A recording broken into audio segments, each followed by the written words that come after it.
welcome to Temu and Santai Podcast bersama saya Tahira Sirat. We brought to you 4 pillars, which is leadership, wellness, wealth and of course kita bawakan confession. Di sini ruang kita, cerita kita. Kita bawa real stories, real conversation, real success brought to you specially by us. And hari ini Tahira menggayakan satu abaya yang sangat cantik daripada Zaiwar Said. Tapi hari ini of course Tahira tidak berseorangan. Kita memang nak cerita yang real kan. Saya bawa seorang sahabat saya, seorang kakak saya yang sangat-sangat manis orangnya, seorang pengacara, seorang lawyer juga, seorang businesswoman. Oh, she has a lot of career insya-Allah. Masya-Allah, tabarakallah. Please welcome Kak Farah Adiba. Assalamualaikum Kak Farah. Waalaikumsalam Tahira. Thank you for inviting me. It's a pleasure. Allahumma barik. Akak sihat ke, nampak cantik hari ni? Hari ni macam strawberry sama lebih kurang. Bolehlah kita kan tema tahun ni kan, yes, macam strawberry macam kan. Strawberry, betul. Okay, Alhamdulillah. Farah, I want to hear your keadaan sekarang. First of all, how are you? How are you? Really, how are you? Dah lama tak jumpa kan? Ya, dalam 2 bulan Betul, 2 bulan. Kita selepas usrah kita. Ya, Alhamdulillah, I would say life is always a package. Dia akan ada the good and the test. So I'm at a spot, I would say Alhamdulillah, at a good place. Walaupun test tu akan ada. As a mom, Alhamdulillah. As a wife, Alhamdulillah. As a daughter, Alhamdulillah. And as a business entrepreneur, Alhamdulillah. Masya Allah, tabarakallah. Allahumma barik. I'm very happy to hear. Sebab the last time I met you, sebenarnya I met you a few times already. Dah banyak kali jumpa. Cuma kita tidak pernah berpeluang untuk berborak secara detail seperti ini. So peluang yang memang Allah izin lah hari ni. Allah izin yang kita boleh borak secara detail. Dan seperti yang anda semua tahu, Kak Farah adalah seorang pengasas untuk Padang on Wheels. So today we are going to talk about women leadership. Women empowerment kan, 4 pilar kita tu pun ada macam-macam jenis. So untuk Kak Farah, seorang businesswoman bukan businessman kita biasa dengar orang lelaki buat bisnes, kawan perempuan pun ramai buat bisnes. Takkan tidak kan. Tapi soalan saya yang first kali I nak tanya, kenapa nasi Padang? Kenapa dari dekat Malaysia ni macam-macam makanan, kita pergi pula ke Padang Indonesia? Kenapa? Okey, mesti orang tengok saya ni macam awak tak nasi kandang kan? Orang Penang kan? Nasi Arab ke nasi kandang kan? Why nasi Padang? My partner memang keturunan Minang. This is what they eat at home. And we started off actually, me and partners kita orang dulu dalam industri fashion. So we were doing a lot of fashion and exhibition. We were also doing exhibition, local and international, bringing our designers abroad and international designers inside Malaysia as well as local. But at one point too, we wanted to diversify. I personally, for me, because bila I was in fashion, fashion bertukar musim sangat pantas. Laju kan? You kena sentiasa laju. Dan I was designing. So I was travelling kat China, Indonesia. So I was travelling a lot, especially bila dah ada anak kecil. Kita tak naklah tinggal anak betul. Saya nak involve in my children's upbringing. So that was what motivated me. To be more with my family, my children lah. So that's how it started for me, as well as my partners. Dia adalah motivation yang tersendiri. So that's how it started off. But we started off with food truck. Nasi Padang versi food truck lah. And slowly it evolved into restaurants. How many already sekarang dah ada? Sekarang dah ada 4 cawangan. Kat mana? Dekat Shah Alam, dekat Damansara, dekat Kuala Lumpur, kat Jalan Kamunting, and also dekat Subang Bestari. So basically yang tak pernah pergi Padang on Wheels, mereka serve secara terbuka kan, macam buffet dia nak kata buffet pun tak. Dia ada tempat yang Ben Mary tu yang boleh ambil lauk, tapi kita yang ambilkan.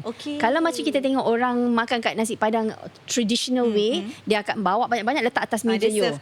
Yang mana you cuik, yang itulah yang kena bayar. So dia ambil juga makanan yang sama pergi ke tempat lain.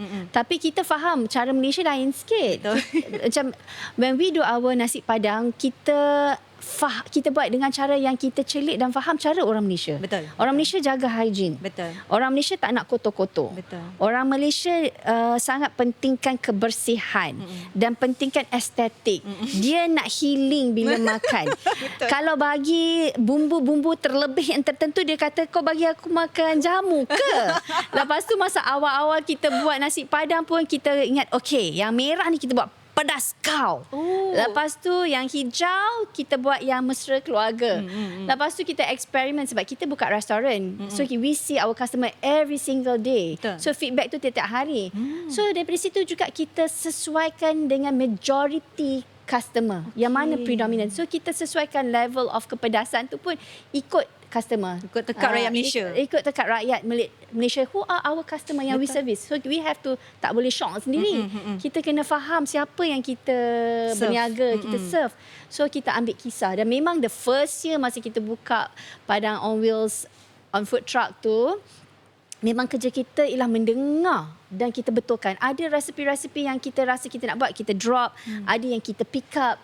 Dan kita perhalusi dari segi operation food truck, operation central kitchen and resepi yang kita hidangkan kepada customer. Oh, this is quite technical lah, I would say. Technical. Kan? Dia kena macam banyak belajar, Yes. banyak mendengar dan menerima. Dia macam ibarat netizen komen, kita dengar. Dan di mana kalau kita sebagai business people pun kita mesti kena terima. Dan menghadap secara positif supaya tak kacau mental. Kan? Dan kita buat secara analytical lah. So of course kadang-kadang yang datang kat kita tu dengan kena ditapis lah. Kalau sebab ada yang datang tu dengan emosi. Yang pedas sangat pun pernah marah Kak Farah. Kenapa pedas sangat? Kak Farah pun macam, okey kalau tak nak makan pedas ambillah yang hijau kan. Betul. Tapi dia betul-betul Dia nak merah juga. Tak, dia macam marah sangat pedas. Macam saya ni, saya tahu orang Minang, dia punya sambal tak sama dengan Jawa yang lain. Dia tak ada gula-gula. Dia tak bergula. Kalau orang tahu makan Minang, makanan Minang tidak bergula. Okey, macam kadang-kadang you also receive people yang tak faham makanan Minang, dia kata kurang manis kan. Tapi it's a slow process lah. But ada benda yang sebab tu kena filter. So you know you buat masakan Padang memang tak ada nak gula dalam sambal Padang. So you tahu okay, this is a feedback yang macam I have to share ataupun dia kena faham lah. Dia kena maybe education ataupun we give information through our social media tentang nasi Padang, sambal dia. Tapi sekarang dah faham lah. Sebab our yang datang sekarang ni regular. Sebab ni masa mula-mula tu memang orang pun tak tahu kita ni apa. Tapi Padang's on Wheels. Ada bahasa orang putih pula kat hujung tu. Padang apa ni kan? Macam orang tak tahu event space ke? Event space ke? Restoran ke? Rupanya nasi Padang. Nasi Padang. Okay, sebab dah ada 4 branch kan? Lepas tu ada lagi food truck. How do you actually handle your cash flow? Ini soalan teknikal lah sebenarnya. Tapi macam I wonder. Okay. I'm also quite lucky because my 2 partners tu dia operate petrol station. So they get really good training from as operators kan. So the system which also I cannot lepas tangan. I have to understand. And before that I was also doing my own boutique. So from there also I learn. Tapi lain juga game dia. Bila you buat butik, you punya produk bukan perishable goods. Betul. And then you punya produk SKU tak terlalu banyak macam merenyut. You buka restoran. And then dia perishable goods. So you kena ada formula yang tertentu. And then dari segi cash flow, you mesti kena jaga. Sebab itulah kadang-kadang business tu boleh lingkup. Walaupun you rasa, I'm doing good sales. Tapi you tak jaga your cash flow, you tak jaga your accounting betul-betul, you tak analyse the numbers, you boleh jadi negatif ataupun ada ketirisan, ada overspending di tempat yang tak betul dan paling penting you mesti kena ada data ni setiap hari. So you got to analyse your numbers every single day. You tak boleh tunggu seminggu, 2 minggu, sebulan. Every day Every single day. What goes out, what goes in, cost barangan, direct cost, food cost, operational cost, semua tu you kena ada. You kena ada you punya P&L. You kena analyse all those things. You kena learn. And I come from a place yang I don't really know a lot of things. Kan? Tapi alhamdulillah because I was also doing business before that. So benda tu it's a learning process for me. Betul. Not through formal education because my background is law.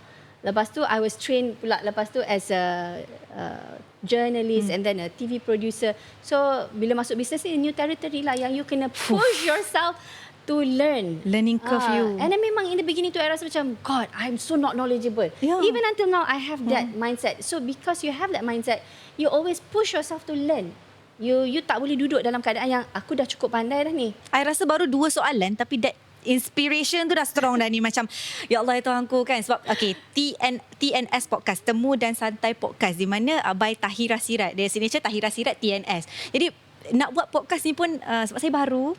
Terima kasih rakyat Malaysia kerana menyokong saya dan juga tetamu-tetamu saya. Itu pun saya dah belajar walaupun kita different game, tapi at least sedikit sebanyak Tahira boleh belajar. Macam okay, aku kena macam ni, aku kena learning curve, kena sentiasa istiqomah dalam pembelajaran bisnes ni. It's not easy but it's actually a stepping stone. Sikit-sikit lama-lama jadi bukit. So dengan pressure, orang kata banyak lagi komen, feedback lah, macam-macam pressure yang ada dekat Kak Farah. Kak Farah seorang lawyer, Kak Farah seorang pengacara, seorang jurnalis, seorang TV producer, seorang businesswoman. Akak pernah tak rasa macam nak tutup kedai? Of course. Bukan saja I, partner I pun kadang-kadang, aku dah tak larat lah, susahnya. And there were moments yang macam tu, tapi we always motivate each other. Macam ada hari my partner down, I will kata no, we cannot give up. We cannot give up. We did fashion and we gave up fashion already. Exactly. So this is something that we should not be giving up. We must go through this. Ada hari I pula down, I need a rest. I don't think I can come today. Yalah. Can I just like one day off? Okay. So they will motivate me. So Alhamdulillah, in that sense, you got to have, I bersyukurlah, Alhamdulillah up till today, I have a team yang not perfect. Betul. We fight like hell. And, but yang paling penting, you ada group yang bukan batu api. Masya Allah. Yang tu sangat Allahumma penting. barik. Masya Allah. Betul. Sangat penting. Healthy. So kalau ada macam katalah, sebab my partners originally dulu, masa mula-mula we start was 3. So they are sisters. So kalau dia gaduh dengan sister dia, I janganlah pergi cocok pula. Yang ni. Ataupun kalau I ada isu dengan another sister, yang ni pergi cocok sister dia, gang up against me, tak ada. So Alhamdulillah benda tu yang... So, what do you do kalau dalam situasi macam tu, diorang tengah bergaduh? What do you do? Sampai pernah keluar WhatsApp group dia beradik tau. Tapi you advise lah. So kita kena jangan jadi batu api. Kita general. Kita kena, you mesti know your main target. Kita nak cari rezeki. Kita nak buat bisnes untuk family kita, untuk anak-anak kita, untuk bantu suami, untuk bantu diri, untuk bantu family. So you must know your vision. You mesti nampak vision itu. Apa you nak? So benda-benda apa yang kita buat, bergaduh pun boleh. Bukannya tak boleh. Boleh. Adik-beradik pun bergaduh hari-hari. Dan dia kena bergaduh tu bagus. Sebab kita nak bergaduh pun kena tahu bergaduh untuk apa sebenarnya. Betul. Okey, so sekarang kita pun dah sampai satu tahap yang bila kita bergaduh tu, kita bukan bergaduh yang bergaduh macam dulu-dulu lah. Mula-mula dulu nak dapat tapak tu macam-macam lah juga kan. Tapi you bergaduh because you want the best. So you bila dengar orang tu cakap, you akan fikir, okay, this is my opinion, that is their feedback. Also, let's brainstorm. So, you punya mindset dah lain. Let's think of ways how to get a better result. How to get to find a better way of doing things. How to improve ourselves. How to increase sale. How to mantapkan operation. How to mantapkan system. How to have better customer service. Better customer experience. Macam mana kita nak pastikan food quality. Macam mana kita nak pastikan consistency. Benda-benda tu semua. Macam mana kita nak motivate our staff untuk be better, untuk service better, untuk senyum, untuk tak busuk, as simple as that. So itu semua yang kita fight for. So sekarang the fighting is not like fighting yang mengarut, tapi dia lebih kepada kita berkomunikasi. Ada bertujuan lah. Bertujuan. So alhamdulillah you learn the art of discussion. Masya Allah. Allahumma barik. Tapi cumanya perangai kita orang ni very passionate people. So kadang-kadang we get intense. Sampai sekarang pun intense juga kadang-kadang. Tapi paling penting juga ialah kejujuran. Jangan ada penipuan dalam bisnes. I agree. Once you tipu, especially financially, you tipu your partners, benda tu memang akan merosakkan. Dia cancer yang susah untuk diubati. Betul. Sebab itu adalah tentang kejujuran. Betul. So Alhamdulillah itulah I think the recipe yang made us focus on what needs to be focused. Masya Allah, tabarakallah. I am in awe. Like, wow, this is amazing. Sebab kan, your partner semua perempuan kan? Kan kita kerja dengan emosi. Kan bak kata orang, kalau suami nak handle bini pun dah pening-pening kepala. Apatah lagi wanita dan wanita. Jadi kat situ pembelajaran yang sangat cantik. How many years already? Dah, kalau kita bekerja sama more than 17 years. Yeah, because we started with fashion. I mean, all again. 17 years. Tapi I also think seronok. I have always enjoyed working with everyone. Masya Allah. But I also enjoy working with women. Yeah, me too. Because women ni ada strength dia, lelaki pun ada strength dia. Betul. Dan we need men to be in our team, of course. Tapi woman ni, the strength is dia meticulous, dia tak terlepas pandang, dia akan teliti, dia responsible, dia lebih amanah. Tak tahulah, tapi mungkin ada orang yang tak amanah juga. Perempuan tengok scammer ni, ada je perempuan dengan lelaki kan. Tak baiklah cakap macam tu kan. Dia lebih meticulous. Dia lebih teliti. Dia tak halai-balai.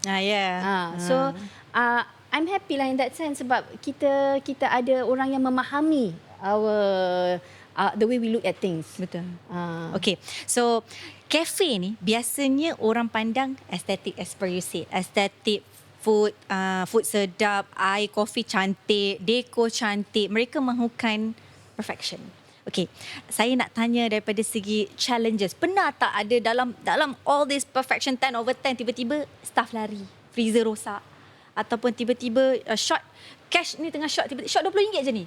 Pernah tak berlaku benda-benda tu yang membuatkan how do you handle it, you know? Macam-macam pernah berlaku. Yang tu manja lah Tahira. Manja, okey lah. Yes, sakit macam mana? Cuba bagi contoh. Sebab I was from a professional profession, from legal profession. I did my chambering. I also did litigation. Environment dia lain bila you pergi court dengan orang punya cara pembawaan diri. Lepas tu I masuk journalism, you lebih relax, you lebih rugged. Tapi still in a professional punya environment, people are very professional lah. Masya Allah. Dan then you masuk restoran, you kerja dengan orang Bangladesh, orang Nepal, orang Indonesia, orang lokal, macam-macam. Yang perangai macam-macam lah you kena hadap. And then kita pula mula-mula buat food truck, kena saman, kena kejar dengan majlis. So macam benda-benda yang I rasa I tak pernah go through in my life. So I had to go through a lot of things. Oh my God. So it was interesting. Macam PKP, I punya supervisor Malaysian kan, bukan foreigner. Curi duit company. Oh my God. So benda-benda tu we had to sebab masa tu kan MCO tak ada siapa boleh keluar dari kawasan yang kecil. So ada kekangan, kita pun takut nak keluar. Exactly. Lepas tu after 3 months tu I went back and I did checking on my accounts. Masa tu kita buat food truck. Kan? I check ada masalah kat situ. I tengok kenapa dalam I punya sistem POS ni banyak cancel order, void order macam tu. So adalah baru you belajar. Macam ni kau nak baca kau punya POS system yang boleh jadi red flag. Walaupun you nampak innocent. So you tengok pada CCTV ada yang curi, staff yang curi stok. So you bukan akan tengok CCTV 24 jam walaupun you ada CCTV. So those are the things. And how do you have a formula to know something wrong is happening? Is through your numbers. Sebab tu last time we had monthly numbers masa mula-mula business. Now we do almost daily numbers. So you look at your food cost. You tengok apa? This is not normal. You dah tahu dah formula. Okay, kalau this percent of food cost, something is not right. Wastages ke, you rasa macam kau dah ada kecurian ke. So, benda tu yang bagi kita faham juga. Betul. Rencah ratus yang ada, yang mencabar, yang kadang-kadang you rasa crazy, staff foreigners macam-macam perangai. Kadang-kadang bergaduh sampai angkat parang. That level? That level. I'm macam, Allah itu. Angkat parang? So sama dia orang kat belakang kitchen apa ni kan. So you dah tak boleh dah jadi macam bila buat production, bila kerja dengan production, by style, when I lead my team, I memang very tegas, tapi I will not be so loud. Me too. I will have macam my pre-production meeting. I will properly prepare my plan. Lepas tu, I will brief. I make sure everybody knows the timing. I will make sure everybody comes punctually. But at the same time, during production, I don't want. I tak suka bekerja dalam keadaan tense. Sebab sama. I nak my talent dapat perform well, and then I nak my team pun perform well, and I would like when I do my own production, I like to work with people who can work well together. Masya so it's very calm. Betul. Okay, in that sense, dia adalah challenges je, tapi dia tak crazy. I would say crazy pun mungkin because of environment, hujan ke, tiba-tiba ribut ke, kan tiba-tiba tak boleh nak kontrol lah. Tiba-tiba cirit birit ke Pak Suruh aku ni 3 hari tak boleh syuting. So benda lain. Tapi dia tidak ada pengalaman yang angkat parang ni. So bayangkanlah ini lain lah ni. Negara lain dengan negara lain nak kena hidup. So macam mana kau nak jadi, sometimes I rasa macam I'm like a mom at in the office. Masuk ni kan rasa macam kat rumah pun aku mak. Kan kat luar pun aku mak. Kat office pun aku mak. So tapi sistem tu juga membantu staff you dapat function dengan lancar. Masya Allah. So system is so important. So these are also things that I learned and had to push myself to learn along the way. It's hard because I was not trained in formal way kan. So yang tu.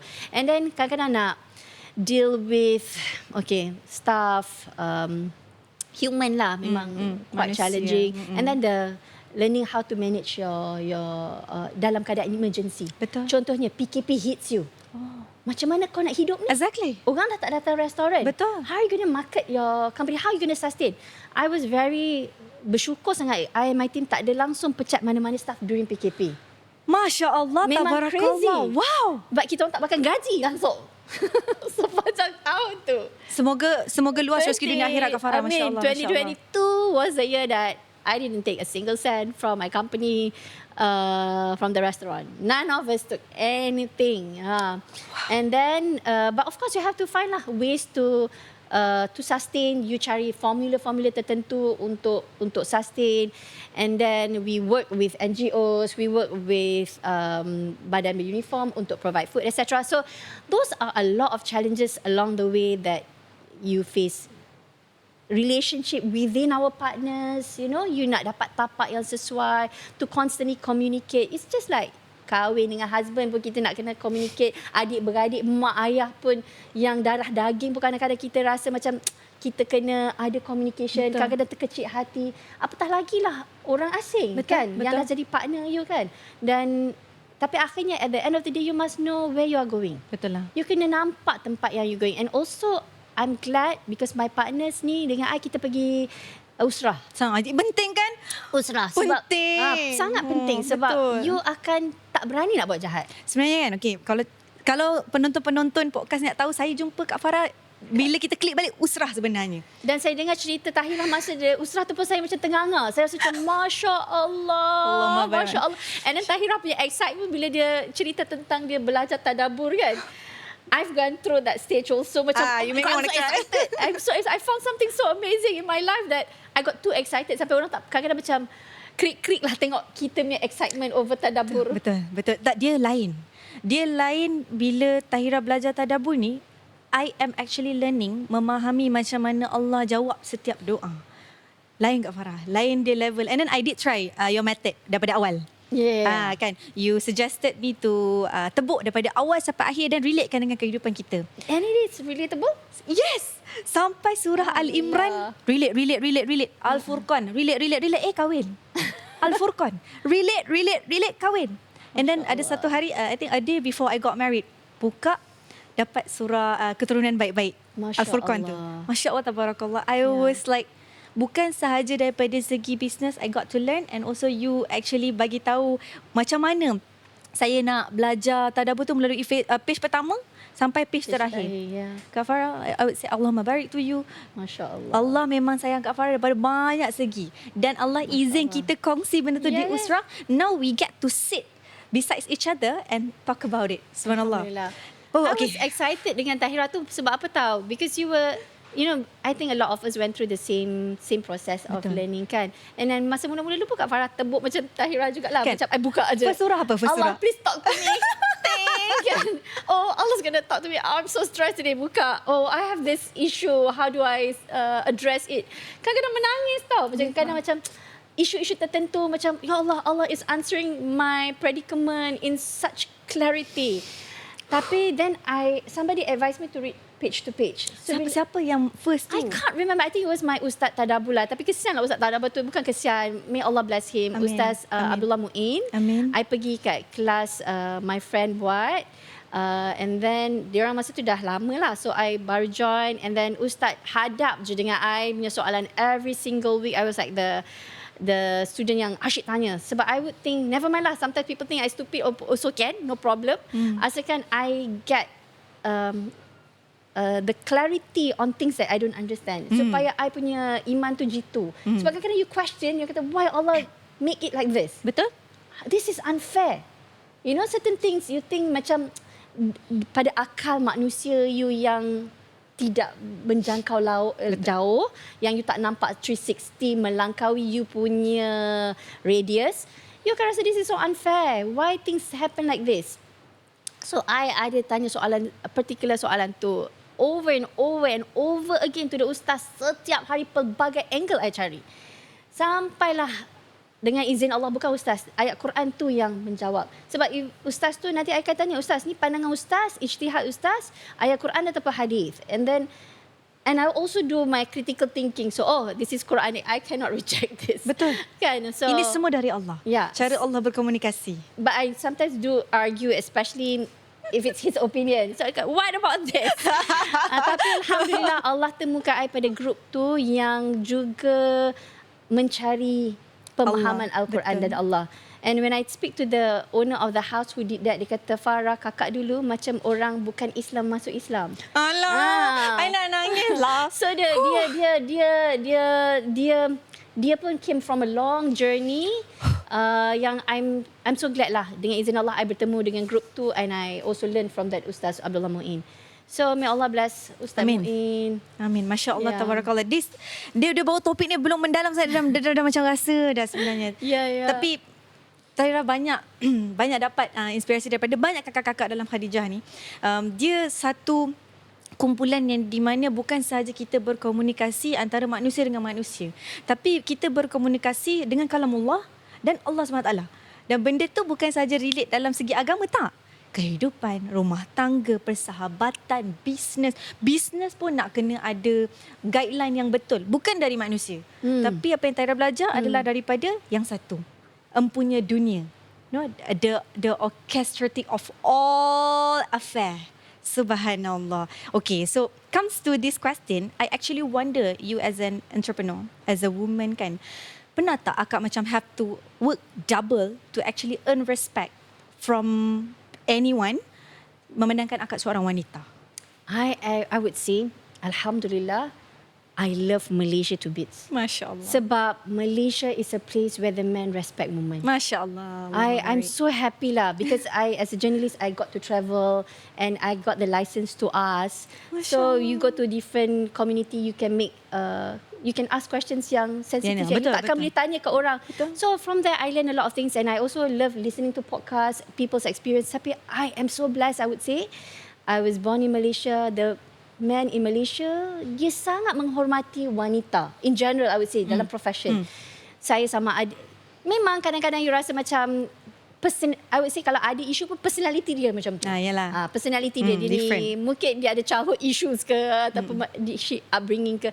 Tapi in the sense untuk I navigate as a producer, I navigate in my business as a woman entrepreneur, I work with a lot of men, and kalau ada masalah, I will not say man versus woman, personality sama-sama orang tu. Mungkin personality dia macam ni. So we have to address that. Kita kena faham macam mana cara nak adjust. Kan? Tapi kalau orang tu macam, kalau personality dia terlalu dangerous for your team, you eliminate that personality in your team. Benda tu tak perlu disimpan. Sebab ada macam I cerita yang mencuri. So I buang lah yang orang macam tu.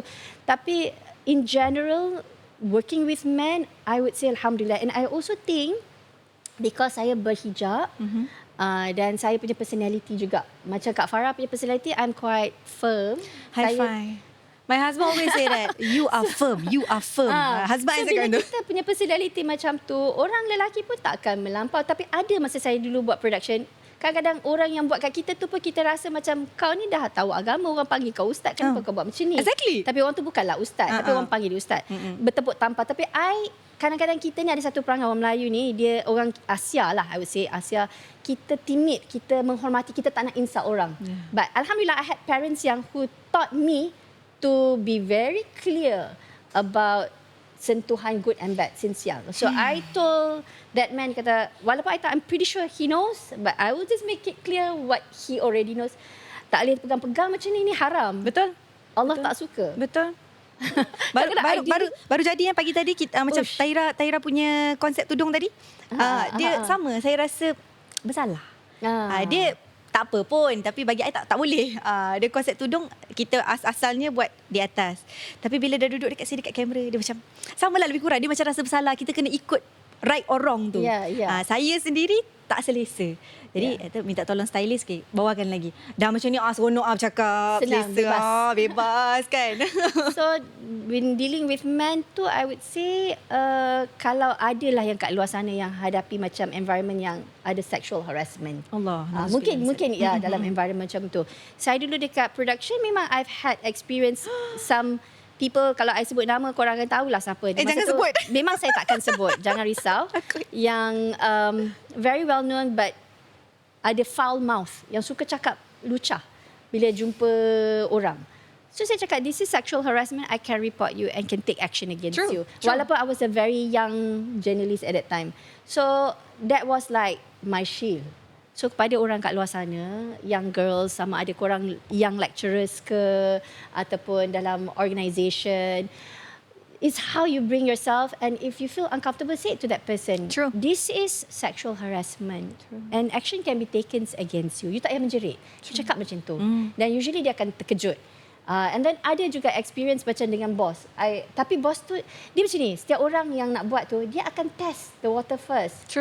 But if you show from the very beginning where you stand, dia tak akan pergi mendalam. Betul. Dan be professional.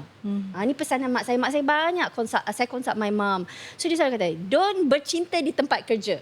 Jangan ada hal. I was very lucky bila I mula kerja, I dah kahwin. So agak terjagalah macam tu.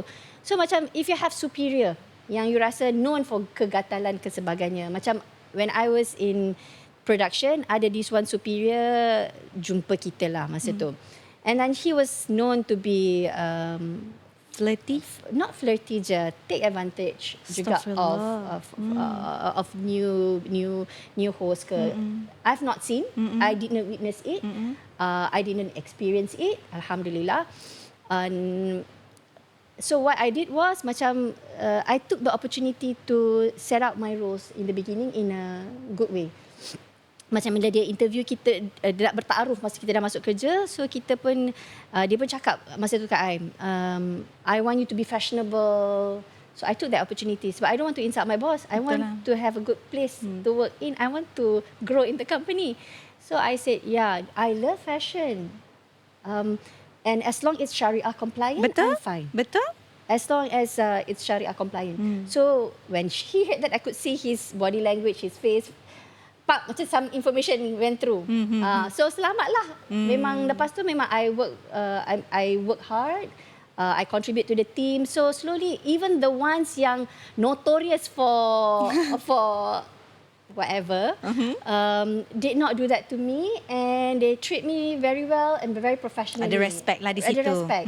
So alhamdulillah lah. It's also, you have to be brave. Masya Allah. And you have to also stand your principles, but in a way yang kadang-kadang kita kena ada cara menyampaikan tanpa kita menyakiti orang. We still in the good books, tapi of course there are cases yang you get assaulted. That one you have to use a different strategy, obviously. Ting ting. Yeah, but alhamdulillah, I've never gone through that ever. Alhamdulillah. Ada yang cakap yang tak senonoh tu, dia memang jenis suka cakap dengan semua orang tak senonoh. Yang tu cakap, this is sexual harassment. I will report you. If you do it again, you can action can be taken against you. Ayat standard je. So itu pun dia dah takut dah. Dia dah takut. Dia memang muka bengang kat saya pada ketika itu. But I don't care. Yang penting saya selamat. Exactly. Keselamatan yang paling penting. Tapi dia tak bos lah. Dia talent lah masa tu. So yeah, it's itulah kau cakap pasal production ni banyak. Yang tu cabaran production maybe. Tapi but then again, I had a lot of opportunity. I can travel all around Malaysia tau masa tu. Dan kadang-kadang masa I buat reality show, kita nak announce kepada contestant yang chosen. Contohnya, I had to travel in a car with only men. I'm the only girl. And you are married time tu? Married already. So it's also alhamdulillah, I never had a bad experience with my crew. Malah macam contohnya, walaupun dia tu lebih tua daripada saya, kadang-kadang dia tak nak pergi solat. Ataupun dia tak nak pergi solat Jumaat. Lepas tu kan saya kata saya tak nak mengacara. Saya duduk di dalam kereta ni, lantaklah kat korang. Kalau bos tanya kenapa tak ada content, I cakap lah you all tak nak pergi semayang. I should do that. So dia orang pun I should do this. I duduk dengan muka bengang sentak kat dalam van tu. So semua pun drive lah pergi dekat masjid pergi solat Jumaat. Tapi solat lain lantak kalau I don't know how. Pandailah masing-masing kan.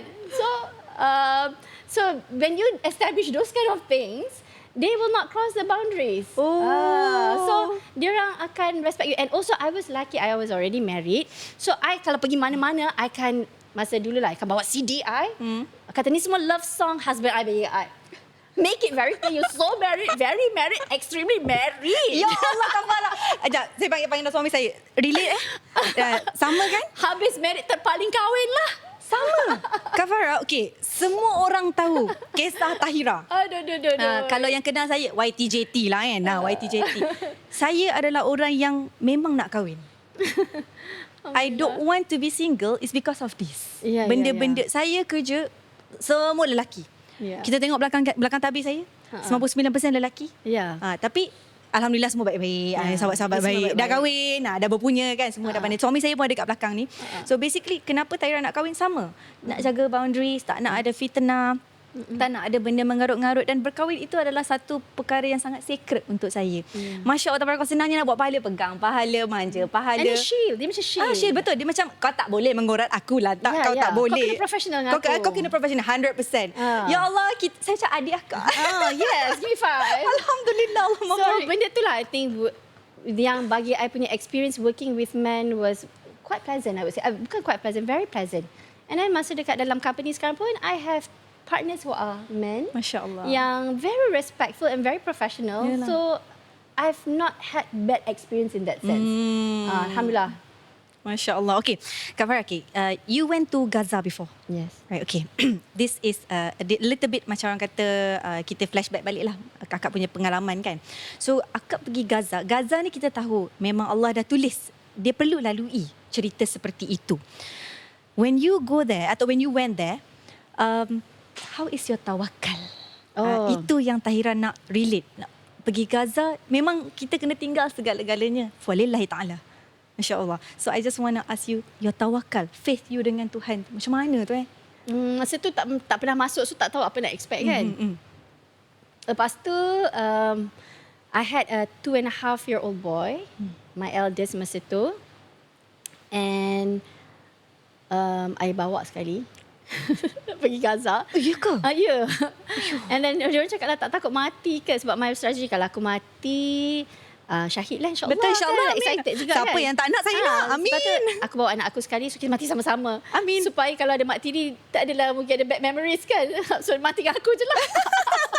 Lepas tu, but to be honest, masa tu adalah ustaz-ustaz kat situ yang trip tu usi I. Tak takut ke mati kan? So masa tu I think I was looking at a standpoint yang I tahu nak masuk Gaza tu mencabar. So my worry was more, aku pergi jauh-jauh ni aku nak masuk lah. Sebab I was, my expectation pun diorang kena address kan. Diorang kena manage our expectation. Mungkin you tak dapat masuk kalau ada complication along the way. So I was more worried not getting in rather than getting in. So bila dapat lepas masuk tu, Alhamdulillah. And then bila kita masuk, bila tidak ada serangan yang besar, dia ada kafe. Dia orang Gaza ni, orang Palestin ni, dia punya, sebab I pergi dekat Egypt dulu, transit sebab I bawa anak kecil, I pergi a few days supaya acclimatize dengan suasana baru, lepas tu kita baru travel pergi masuk ke dalam Gaza. Kat Egypt, it's a free country, tapi orang rakyat miskin dia banyak dan banyak peminta sedekah. I masuk Gaza, it's an occupied territory, not even a war-torn country. It's an occupied territory, under occupation, under an apartheid system. Tapi tak susah nak cari orang minta sedekah. Macam tak make sense kan? Betul. Sebab kita banyak. Ya, so dia punya tarbiyah tu sangat bagus. Dan kita bila masuk tu ingat kita nak pergi rescue orang. Tapi tak, saya rasa saya yang di-rescue. Saya pergi setiap location, saya yang menangis, dia orang yang pujuk saya. Allah. Kita ni tak boleh menangis. Kita ni kena kuat, kan? Kita nak kena bagi motivasi kat diorang, tapi saya pula yang terbalik dan tak boleh kontrol. Masya Allah. So diorang je yang bagi motivation kat kita. Lepas tu, Masya Allah, I thought that bila I masuk kat situ, I will be helping them. But at the end of the day, I realise I mula belajar tadabbur lepas saya keluar Gaza. Sebab I tengok apa sah diorang ni lain sangat lah. Kan? Bila faith dia tu, tawakal dia tu. Ya, faith. Sekarang ni memanglah this 2-3 years ni Mak Saleh internationally yang baru discover siapa orang Palestin, dia faith, dia believe in God. Pelik sangat bagi diorang, kan? Masa tu saya tengok macam mana diorang boleh bercakap tak mencarut. Macam mana diorang ni dalam negara yang penuh kekangan, yang kalau kau graduate universiti pun kau tak ada kerja dan peluang pekerjaan, tapi kau still bermati-matian nak menuntut ilmu sampai tahap PhD. Macam mana kau ada bahasa kematangan untuk budak 18 tahun, 17 tahun kau bercakap. Kau rasa kau bercakap dengan orang umur 35 tahun, 40 tahun kat Malaysia because they sound so wise. Masya Allah. So I was questioning so many things. Macam mana diorang ada the resilient. Budak-budak kecil dia cakap pun tak macam budak kecil. Cakap matang. Takkanlah semua orang macam ni. Where is this coming from? So bila I dapat tahu, it's actually the tarbiyah. The tarbiyah daripada orang di Gaza. Tarbiyah masyarakat di sana. Dia orang masa dulu kalau kita tengok masa kejatuhan, they were occupied. Tengok gambar-gambar macam Mak Saleh pakai skirt pendek. Tapi bila dekat sana masa I pergi tu, dekat Gaza specifically, dia orang lain. Ikhtilat lelaki perempuan, dia orang jaga. Masa tu I pernah duduk kat hotel. I pergi 2 kali. Kali kedua, I pergi masak. Kali pertama pun I pergi masak sebab I tak boleh telan dah makanan Mediterranean dia orang. So, macam I tersingsing tangan, dia orang tegur, kata, this is your aurat. Masya Allah. Dia orang tak ada macam kita macam buat tak nampak. Dia orang betul take effort untuk tarbiyah orang sekeliling. Macam it's in their DNA. They're like practicing what they learn from the Quran in their daily life. Predominantly in Gaza.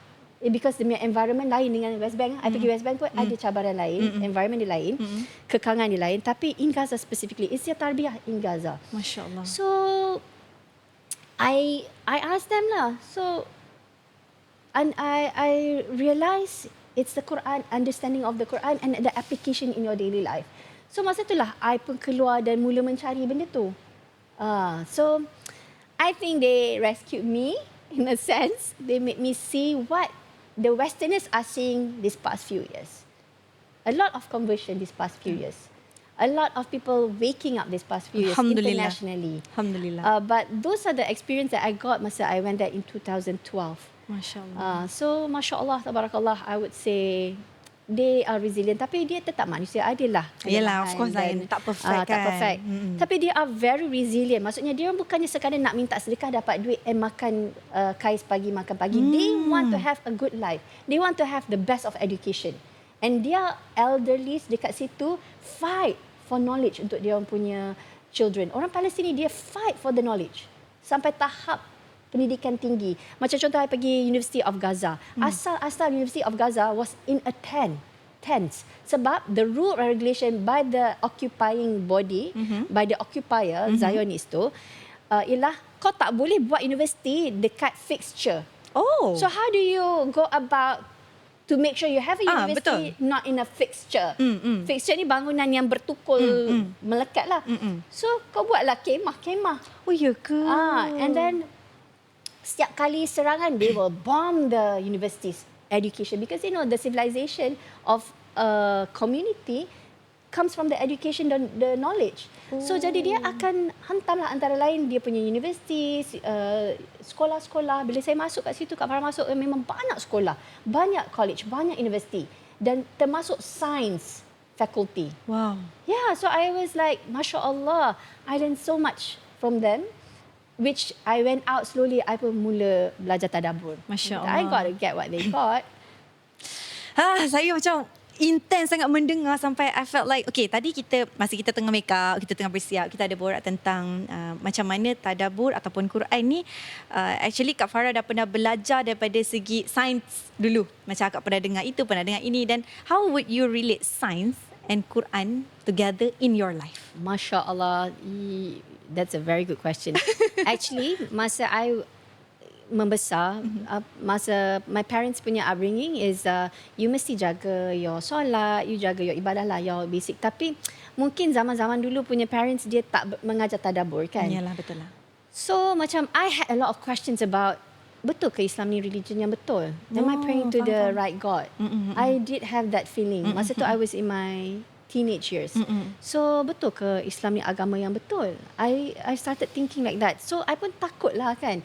Apa yang I fikir ni, aku ni dah keluar agama kan.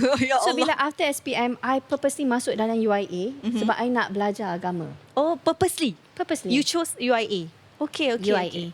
And I had the privilege of taking up pure science. So I had to learn biology in detail and etc. kan. So bila I masuk, mula-mula tu masa dekat matriculation center, I tanyalah ke ustazah I, tapi I selalu cakap kata kawan I tanya. I tak kata I tanya sebab I malu. Sebab soalan I tu macam kadang-kadang mencabar Tuhan, kewujudan Tuhan. Betul ke Tuhan? Takkanlah nak tanya. Macam mana? Tak tahulah masa itulah I pun tak tahu kenapa I tak berani nak tanya. So sampai ustazah tu kata, you ni bercinta dengan non-Muslim ke? Saya kata tak adalah, dalam hati itu soalan aku lah ustazah. Lepas tu I didn't get my answer because ustazah tu at one point she said, jangan tanya banyak sangat, percaya je. So I cakap, oh my God, you're not answering my kegusaran. I'm gusar here. So I need answers to my question. So I pergi masuk main campus. And then I had friends yang came back one day, sebab kita ambil main course which is law, we had to also take elective ilmu agama, ilmu wahyu. So we had to learn pasal religion from the fakulti ilmu wahyu. Masya Allah. Different faculty. So my friend kata, oh this ustaz from Pakistan, so good. Dia orang semua suka pergi kelas dia. Wow. So I kata, I'm going to go and join that class. And Alhamdulillah, it was a class to teach you how to dakwah to non-Muslim. And it uses science. Oh. The science in the Quran. Okay, teach me. I don't need to teach you. I mean, you can just now Google the content, YouTube the content. So the science in the Quran was the one that really answered my questions. Because benda-benda dalam Quran tentang perbentukan janin, tentang galaksi, peredaran matahari, planet, kejadian langit, macam-macam lagi lah. Semua benda-benda tu buatkan Kak Farah rasa macam impossible. Rasulullah, a person who couldn't read and write, could actually find out a knowledge that was only discovered through science. Betul. Thousands of years later. Betul. So where did you get that information? Exactly. This information is on point. The description of janin, like a leech.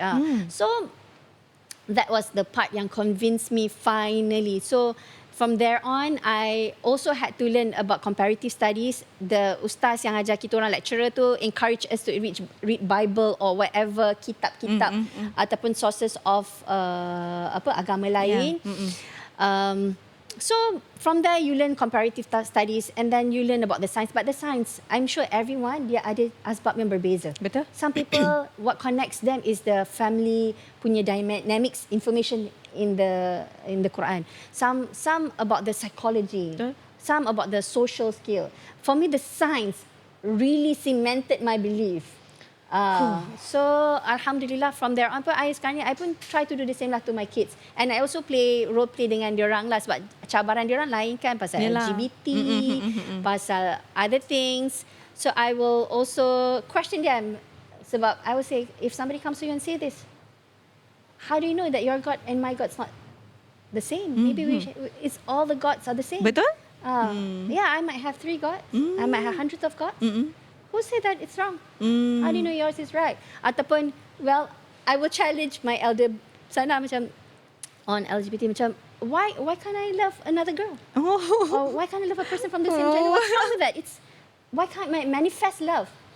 Why can't I be myself? I'm a girl but I want to be a boy.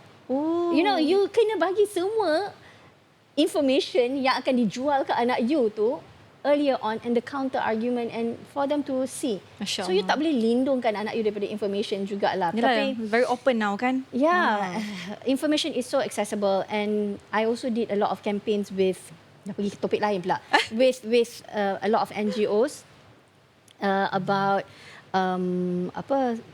pornography and etc. So benda-benda tu semua bila you tengok balik, kalau you betul-betul faham Quran, sebab I as a parent, I sangat anxious parent at one point and sometimes I am still, I think.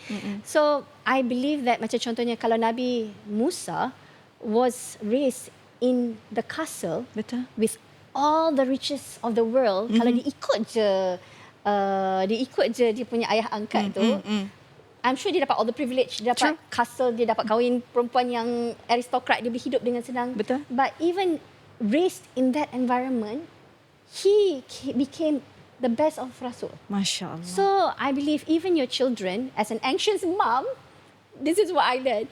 Even if your child is in an environment yang sangat toxic, even if he's exposed to information yang tak baik, tapi if he has the knowledge and the tools and the environment, the support, dia akan tahu jalan dia. InsyaAllah. Dan kalau dia tersesat sebagai dia, you kena pasrah juga. You dah bagi yang terbaik. Kalau dia tersesat, you mesti pesan dia, kau ada jalan pulang. Betul. Kau ada jalan pulang. Betul. Kesesatan tu tak berarti kau sesat selama-lamanya. So Betul. I also constantly tell my son, you buat up, I do this challenge, what the information that might reach him. Macam contohnya apa-apa yang I risau. Pada waktu sama, I juga share dengan dia yang kalaulah you terbuat silap, masa tu I tak ada ke, ataupun you tak berani cakap dengan I, you must always remember, there's always a way to come back. And then, I also cakap dekat dia, jangan takut sebab I ni tegas juga. So, I selalu cakap juga anak I kata kat dia, if you do something wrong, jangan takut bagi tahu ibu, because we're a team. My job is not to raise a perfect child. My job is to coach you selagi I hidup. I pula nangis kan. I don't have a baby yet, insyaAllah. Very soon kalau Allah izin. Kita parents, Amin. we have to coach. I'm sad because sometimes I notice I notice a lot of children deserve love, deserve attention, but there are so many broken adults yang we're not given that. Masya Allah. It's so, life can be so much better if parents yang lemah macam kita ni try their best, struggle their best to give love, attention and guidance. Sebab kadang-kadang I also observe, you mesti as parents kan, you memang kena tegas. Betul. Ada ketegasan, tapi you kena banyak pelukan dan ciuman. Sebab anak you akan rasa, I can listen to my mom and my dad because she loves me. Betul. The touch, the love, the hugs, the kisses tu lah yang akan bagi dia boleh dengar you masa you garang. Betul. To be honest, datang daripada seorang ibu kepada mak saya, seorang guru saya, ustazah saya, sahabat saya yang dia macam at every difficult point of your life. Bayangkan I ada grup istikharah yang di mana saya suruh parents saya untuk believe in Allah. Serahkan. Kita tahu ni. Itu kita cakap pasal tawakal. Kita tak tahu apa akan jadi, kita tak tahu apa yang kita akan lalui. Tapi coming from you, this story relate so much to me. Sebagai seorang ibu, kita nak bagi yang terbaik. Tapi kalau tersasar juga, Allah izin. Sebab kalau saya tak lalui fasa tu, saya tak jadi Tahira yang sekarang. Yeah. Kalau saya tak go through that hardship, saya tak dapat pelangi yang sekarang. Masya Allah. Tu pelangi kat belakang tu, Masya Allah. Dia macam, itulah seorang Tahira yang dulu dan sekarang could never speak this way. Tahira yang sekarang je boleh faham, boleh belajar, dan I can relate so much to you as a mother. Doakan saya jadi seorang ibu yang baik juga. Amin. You takkan jadi ibu yang perfect. Betul. Dan bertisu boleh ke? My doa is always, ya Allah, bagilah tangan aku yang lemah ni, sebab I know I'm lemah. Bagilah tangan yang lemah ni boleh mampu mendidik anak-anak yang luar biasa. Itu my doa. Ya Allah, tangan aku lemah. I have so much weaknesses. I have sometimes you're still learning. Sampai I cakap kat my son, we are growing together. We are growing together. You membesar, I membesarkan you, I membesar dengan you sekali. Sebab ada banyak benda I belajar throughout the process. So, itu doa I. Ya Allah, bagilah tangan aku yang lemah ni dapat mendidik dan raise children yang the best in this world and their hereafter. Amin, insyaAllah. The best of man, the best to the community, the best to their parents, the best to their wife, the best to their family, the best to themselves. So, itu my doa lah. Sebagai ibu, tak sampai lagi dan banyak onak dan duri. Amin. Lagi, dan moga Allah tahu, Allah tahu yang kita buat ni, kita nak berada in His good books. So may Allah make my doa walaupun difficult proses dia, moga Allah bagi akhirnya tempat kita tu sama-sama berkumpul lah di jannah. So I would say, balik pada soalan, the science in Islam tu was the turning point that made me believe unconditionally. Lepas tu datang whatever yang I don't understand, I know there's an answer. Hikmah And sometimes there are things yang there's no answer in this world. Betul. Because it's about the unseen. Bestnya topik dia macam I tak nak habiskan podcast ni. Macam tak nak habiskan, tapi sebab masa pun mencemburui kita. Tapi Kak Farah, kita letaklah, kita tak naklah sebut kita terlalu tinggi umurnya. Kita milenial je lah. Milenial lagi lah. Tapi hakikatnya bagi kita milenial, bayangkan Kak ada seorang Gen Z, which is contoh saya. Contoh walaupun saya millennials, contoh Gen Z, saya nak buat bisnes. Saya nak buat bisnes yang contoh saya nak buat F&B juga. Alright. What would you say to a person who has zero knowledge dalam F&B business? Bagi 3 poin yang paling penting, nak paksikan apa 3 ni untuk mereka memulakan satu bisnes, bukan sekadar F&B, fashion ke or anything. What would you say? Okay. First and foremost, you mesti ada vision mana you nak pergi supaya at that bad moments, struggling moments, you boleh visualize where you want to go or what you want to achieve. Number 2, you mesti sentiasa belajar. InsyaAllah. Jangan berhenti belajar. Sekarang ni terlalu banyak tempat untuk belajar. Betul. Books, podcast, e-books, macam-macam cara you boleh belajar. So go and learn through, and also to have partners who bring different things to the table. Benda tu pun bagus if you have partners. It's good to have partners yang ada different specialty, knowledge and expertise. Benda tu sangat-sangat memberi kebaikan untuk your team. That's 2. Your vision, your knowledge. Tirilah kot, your vision, learn, and also the people surrounding you, your partners sebagai contohnya, or the people around you. Okay, itu dari segi ilmu bisnes. What about dari segi Islamic? 2. Soalan dia macam mana? Dia macam contoh, kalau biasa orang menasihati daripada segi bisnes, tadi akak dah sebutkan. Okay. So ni daripada segi dalam lah, dari segi jiwa. Jiwa. I would say go tadabbur Al-Quran. Satu je. Tadabbur Al-Quran. Okey lah. Tadabbur hadis juga. Dulu I ingat hadis ni macam dessert after the main dish. Oh, nice. But no, it's a main dish. So hadis is a main dish. It comes together, yes. That's why Allah turunkan Quran dengan Rasul ataupun turunkan buku, kitab dengan Nabi dia. Sebab it comes together. It cannot come alone. It's not a standalone. So I also tadabbur hadith now, which I thought it was side dish, tapi it's the main dish that comes together, that partners with Quran. So I would say tadabbur Al-Quran, tadabbur hadith, and you will insyaAllah learn how to apply what needs to be applied in this life. And maybe another one, never give up on yourself or anyone around you, especially your children, kan? Never give up. There's always jalan balik. InsyaAllah. InsyaAllah. This is the best advice. InsyaAllah. Masya Allah, tabarakallah. Allah mabarik to you. Okay, Kak Farah. So, sebelum kita tutup podcast ni, sebelum kita conclude everything, do you have anything, nasihat-nasihat yang santai, memandangkan temu dan santai, nasihat-nasihat yang santai kepada kita punya penonton-penonton kita ataupun adik-adik kita yang bakal membuat bisnes satu hari nanti? Bisnes lagi, okay. Jangan give up. Memang susah tapi tak impossible. Itu je lah kot. Okay, very santai. Okay, well, very, very short. Alright. So, thank you so much, Kak Farah. Kerana sudi datang borak dengan Tahira. Tahira memang look forward actually. Daripada semalam tak boleh tidur sebenarnya. Dia macam-macam soalan saya nak tanya Kak Farah ni. Ya Allah, ya Tuhanku. Sebab daripada usrah, sampailah ke hari ini semua dengan izin Allah. Alhamdulillah. Ini adalah satu peluang yang sangat-sangat mahal. I really appreciate you. And thank you so much. Ana uhibbuki fillah. Uhibuki fillah aidan. Masya Allah, tabarakallah. Semoga kita berjumpa lagi di episod akan datang. Mantap Kak Farah datang kali kedua. Kongsi lagi pada On Wheels punya makanan yang lain-lain. Kita juga ada satu lagi. Boleh promote sikit? Yang ni. Ni sambal nasi lemak, bukan nasi lemak. Sambal Padang On Wheels. You can buy online and also through TikTok. Okay. Ada warna merah, sambal hijau. Sambal hijau. Okay, sambal merah dengan hijau. Kita ada 2. And also, we also have now a new brand. Oh.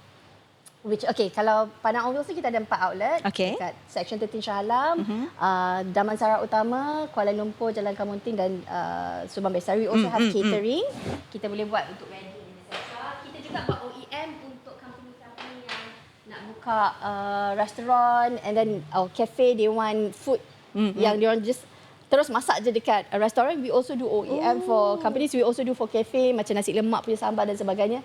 Dan sekarang ni pun dah jemput datang kat restoran brand yang kedua, nasi lemak Pak Man. Kat mana tu? Dia first time dengar ni. Di Shah Alam Section 13 is our flagship restaurant. We're already on the way renovating the next one dekat Damansara. Masya Allah. Nasi lemak Pak Man. Nasi lemak Pak Man. Nasi lemak Pak Man. Okey, so siapa-siapa yang nak cuba boleh cuba Padang on Wheels dan juga nasi lemak Pak Man. So with that we have come to the end of our podcast. Terima kasih kepada yang sudah menonton Temu dan Santai Podcast with Tahira Sirat. Terima kasih juga kepada guest kita Puan Farah Adiba. Siapa yang tak follow lagi boleh follow Instagram, TikTok and everywhere, you know. Follow saya juga Tahira Sirat. Semoga kita berjumpa lagi di episod akan datang. Jangan lupa like, share and subscribe our podcast. Assalamualaikum warahmatullahi wabarakatuh. Bye. Macam tu jugalah.